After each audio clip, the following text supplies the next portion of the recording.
Guys, welcome to the video where I show you how to use the Fibonacci the Facetex way. So, firstly, if you're working with the 4-hour time frame, with whatever pair it is that you're analyzing, make sure that you take your entry based off the 4-hour time frame using the Fibonacci.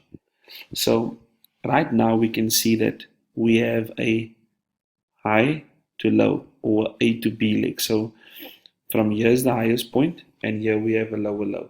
So a high to a lower low, right? But where do we exactly place the fib? Do we place the fib on the top of this week? Or are we placing the fib top of this week? Or are we placing the fib here? Or are we placing it here? Okay. So how do you know where to place it? So what you need to do is you put on your EMAs, right? 8 and 18. EMA blue is 8. EMA red is 18. Sorry, there's my EMA. Right, so we had the crossover take place over here. The red crossed over the blue.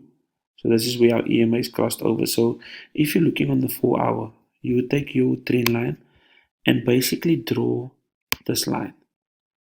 Just like that. This is a temporary line. You can thicken it if you like, make it black.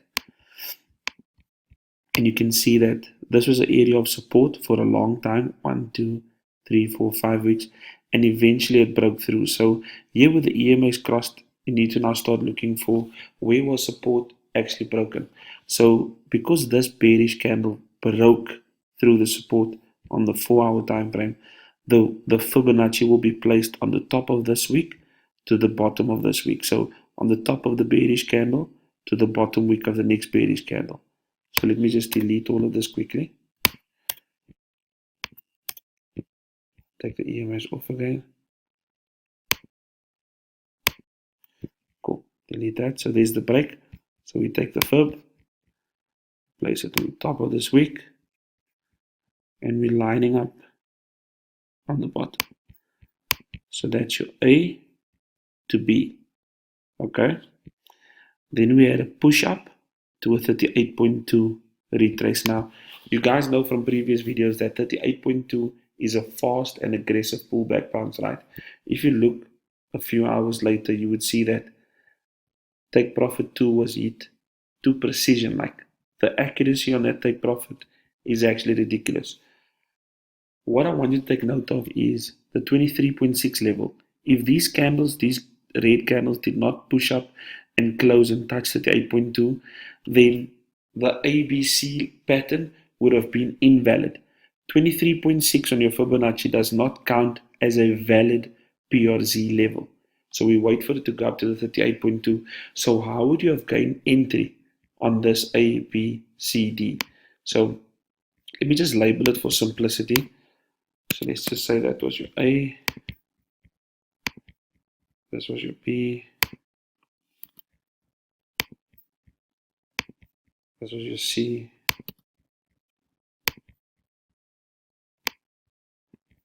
and then your D.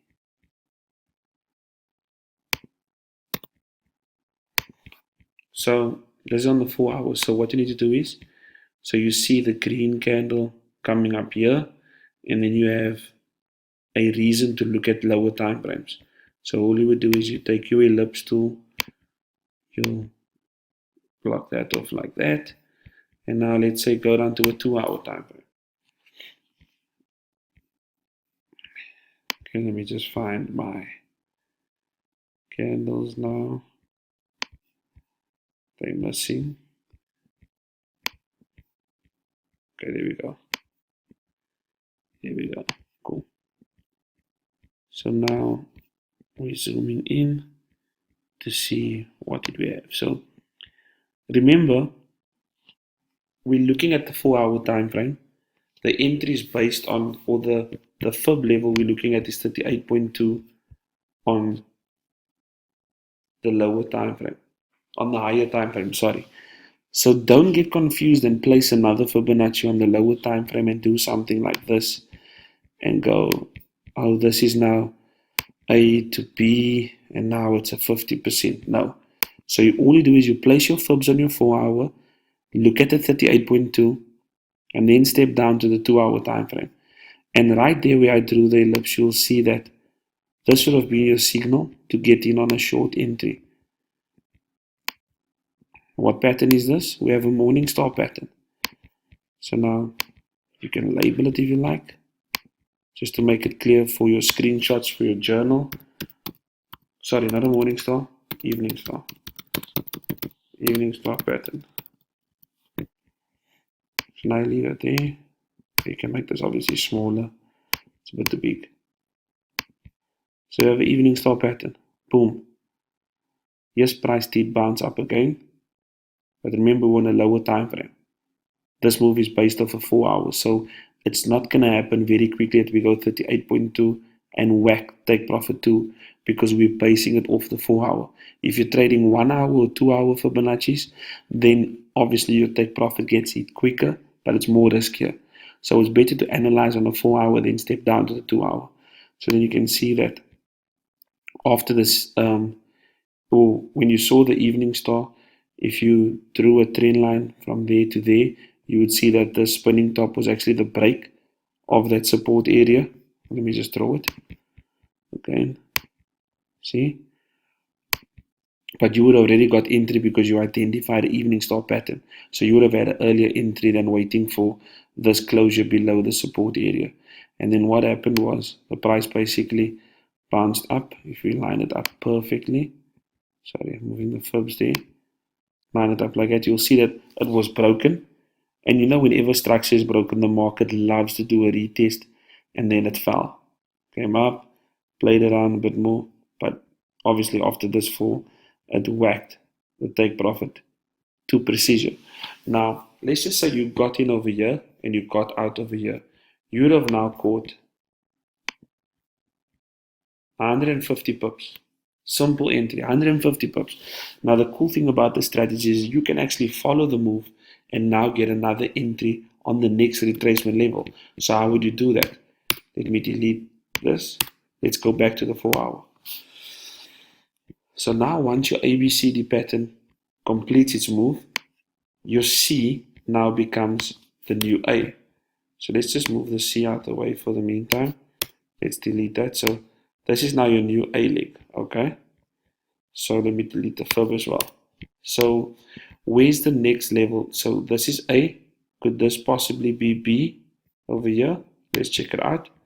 From the top of A, we now place it down on the bearish. So when placing your fibs, guys, and it's a downtrend, right, and it's a bearish trend, you place it from the top of the bearish wick to the bottom of the bearish candle that where support lies.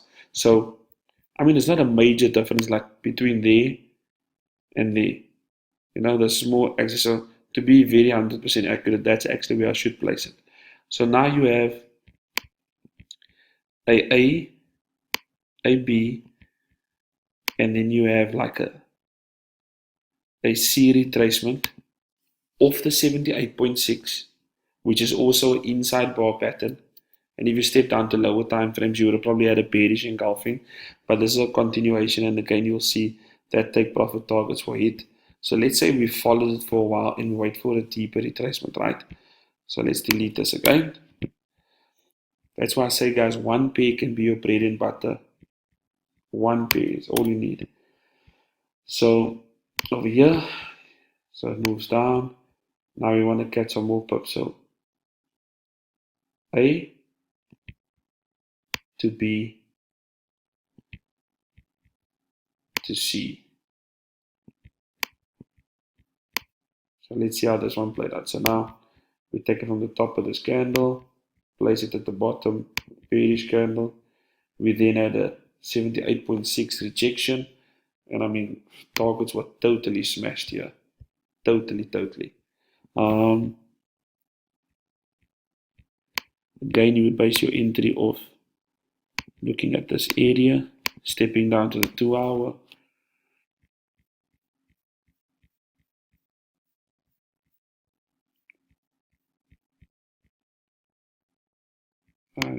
in here. What candlestick patterns can we see?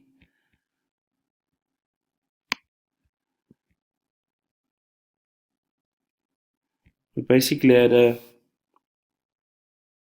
bearish engulfing that broke this area of support over here.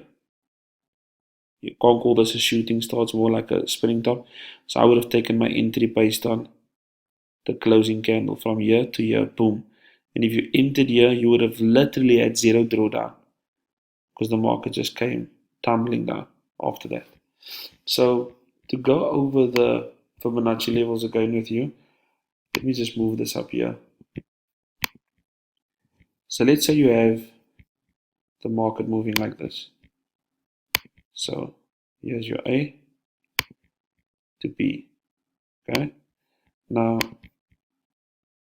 23.6 is not a valid reversal zone. 38.2 is yes. And when it reverses off there, it's very aggressive. 50%, not one of my favorite levels to be honest, because now you have a reversal or a retracement where 50% are buyers and 50% are sellers. So 50% bulls, 50% bears. So yes, you can get a retrace, but it's like 50-50.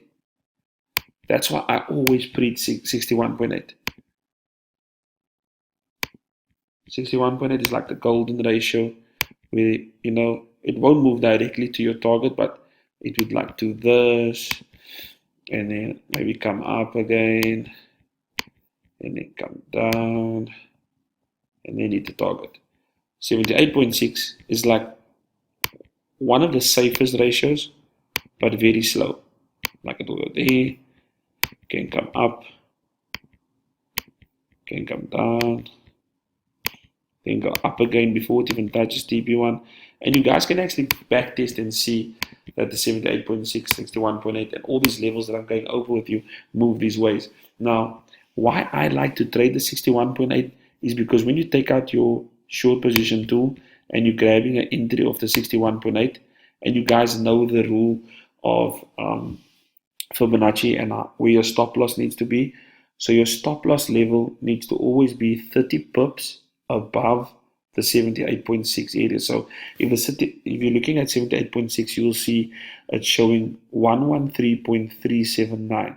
So where should your stop loss be? 30 pips above that price, which would be 113.679.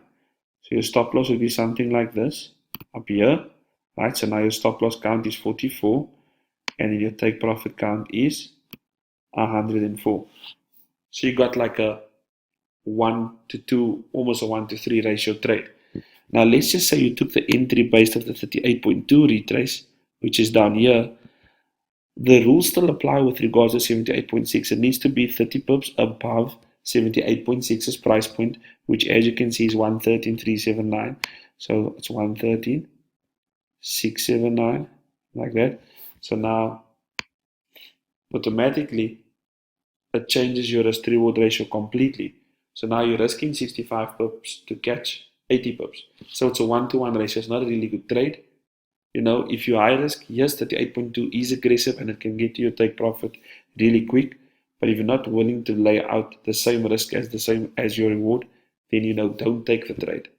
So that is the proper way of how you use Fibonacci. Let's see if we can find another example before we end this video.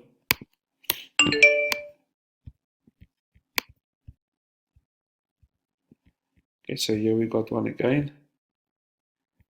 So based on this is the 2 hour. Always remember to check your time frames, guys. 4-hour time frame. So would this be valid? This A to B over here, or the A to B? So let's just see. No, we did this one already. Sorry, we worked this one. No, sorry, we haven't. So would you do it from here, A to B? You see, we didn't get candle closure near 38.2. So again, it's a risky trade, guys, but you can see the take profits always get hit. I'm trying to find a 61.8. So let's say that is your C point, which it is. And we now take it down to the bottom of this candle. Here we go. Here we go. See, so now we have a nice bearish engulfing based off the 4-hour time frame of the 78.6 and also breaking that support level. You would see that if you look at 1, 2, 3, 4, 5 weeks, you would see that this area was very much respected as resistance. This area here, just here. So when we had this bullish closure, or this bullish engulfing, we would have got an entry just here. Again, zero drawdown, and the price just moving into our favor. Yes, a slight retrace, but the retrace was off at 38.2, but back down and then whacked our first take profit with precision, and then our second take profit was just after that. So guys, just using your fibs correctly, and understanding that 38.2 is aggressive pullback, 50% is like in between, 61.8 is the golden ratio, 78.6 is like the best. This is where you can like pump the lot sizes because now your risk is tiny and your reward's huge. And then also 23.6 is not a valid price reversal zone. And just knowing where to place your Fibonacci and how to draw it will save you a lot of time and make you a lot of money. So guys, practice the Fibonacci over and over and over. I always use this in the webinars as well, and you guys will see how I apply it. So manage your structure off of the 4-hour, and if you want to take entry on lower time frames, step down to the 2-hour and enter from there. If you start going down to the 1 hour, 30 minutes, things start getting a bit messy. So this video was to show you exactly how to use the Fibonacci the Festex way.